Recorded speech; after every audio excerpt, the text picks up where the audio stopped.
I was 18 years old when I got married. I belonged to a very conservative family, a Baloch family, where good daughters never say no to their parents. My father wanted me to get married, and all I said was, if that makes you happy, I'll say yes. And of course, it was never a happy marriage. Just about after 2 years of getting married, about 9 years ago, I met a car accident. Somehow my husband fell asleep and the car fell in the ditch. He managed to jump out, saved himself. I'm happy for him. But I stayed inside the car and I sustained a lot of injuries. The list is a bit long. Radius ulna of my right arm were fractured. The wrist was fractured. Shoulder bone and collarbone were fractured. My whole rib cage got fractured. But that injury that changed me and my life completely was the spine injury. Many people came to rescue.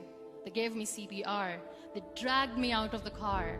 And while they were dragging me out, I got the complete transection of my spinal cord. Those 2.5 months in the hospital were dreadful. I was at the verge of despair. One day, doctor came to me and he said, well, I heard that you wanted to be an artist, but you ended up being a housewife. I have a bad news for you. You won't be able to paint again.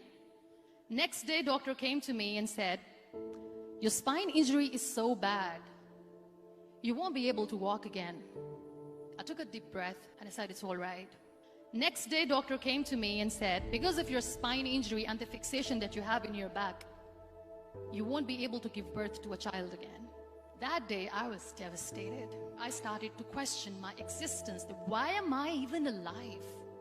So what kept me going was, one day I asked my brothers, I know I have a deformed hand, but I'm tired of looking at these white walls in the hospital and wearing these white scrubs.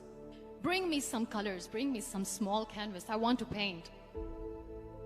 So the very first painting I made was on my deathbed, where I painted for the very first time.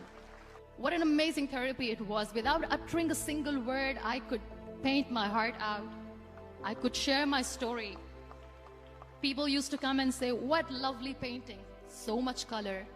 Nobody could see the grief in it. Only I could. And that day I decided that I'm going to live life for myself. I am not going to be that perfect person for someone. I am just going to take this moment and I will make it perfect for myself. That I'm going to fight my fears. So I wrote down one by one all those fears. And I decided that I'm going to overcome these fears one at a time. You know what was my biggest fear? Divorce. But the day I decided that this is nothing but my fear, I liberated myself by setting him free. And I made myself emotionally so strong that the day I got the news that he's getting married, I sent him a text that I'm so happy for you and I wish you all the best. And he knows that I pray for him today. Number 2 was, I won't be able to be a mother again. And that was quite devastating for me. But then I realized there are so many children in the world, all they want is acceptance. So there is no point of crying, just go and adopt one. And that's what I did.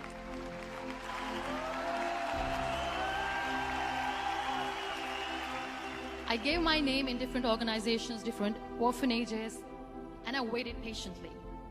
2 years later, I got this call from a very small city in Pakistan. I got a call and they said, are you Muniba Mazari? There is a baby boy and would you like to adopt? I could literally feel the labor pain. I said, yes, yes, I am going to adopt him. I am coming to take him home. And that day, Niall was 2 days old, and today he's 6. You know, when you end up being on the wheelchair, what's the most painful thing? People think that they will not be accepted by the people because we, in the world of perfect people, are imperfects. So I decided to appear more in public. I started to paint. I have done a lot of modeling campaigns. I decided that I'm going to join the national TV of Pakistan as an anchor person. I became the National Goodwill Ambassador for UN Women Pakistan, and now I speak for the rights of women, children.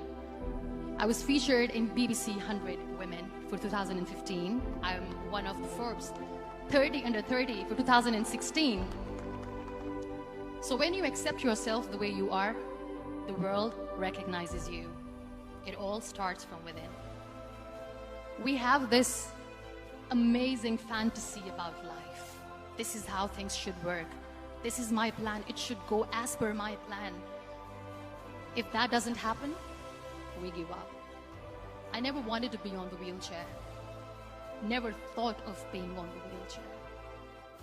This life is a test and a trial, and tests are never supposed to be easy. So when you're expecting ease from life, and life gives you lemons, then you make the lemonade, and then do not blame life for that. It is okay to be scared. It is okay to cry. Everything is okay, but giving up should not be an option. They always say that failure is not an option. Failure should be an option, because when you fail, you get up, and then you fail, and then you get up, and that keeps you going. Embrace each and every breath that you are taking. Celebrate your life. Live it. Don't die before your death. Real happiness lies in gratitude. So be grateful, be alive, and live every moment.